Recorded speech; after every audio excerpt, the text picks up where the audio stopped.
Di lembaga-lembaga BUMN, state-owned company itu, yang paling banyak itu adalah adanya intervention. Intervention itu lebih mengarah pada political intervention. Jadi tidak murni independen. Padahal salah satu syarat dari GCG itu harus ada independensi. Ya kan? Ya. Harus ada transparansi, accountability, responsibility, independensi itu harus ada di situ. Ya, harga mati itu ya. Ya, harga mati. Ada complaint to rule and regulation itu harus ada juga di situ. Fairness harus ada. Ini cacatnya di situ ada. BUMN itu tidak dibuat independen di dalam suatu pengambilan keputusan bisnisnya.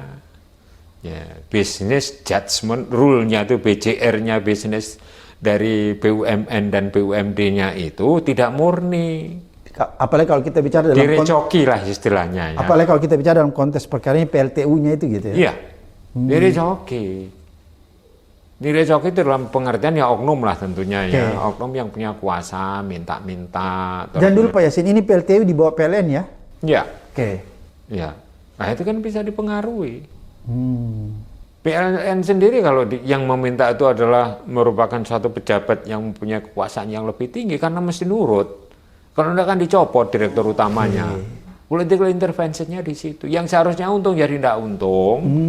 Tidak untungnya akhirnya dikamuflasekan kepada dua pembebanan. Misalnya satu itu sebagai bisnis yang berorientasi pada keuntungan ya, yaitu istilahnya profit oriented entities ya, BUMN-nya. Tapi juga ada penugasan dari pemerintah. Itu yang dipakai alasan, maka laporannya rugi-rugi, padahal ada political intervention. Misalnya kalau di Garuda aja, misalnya sewa pesawat, per tahunnya adalah 750 miliar. Nah, itu disuruh markup jadi 1,5 triliun, kan 100% tuh markupnya. Nah, margin markupnya dibagi-bagi oleh oknum itu. Itu salah satu contoh aja lah.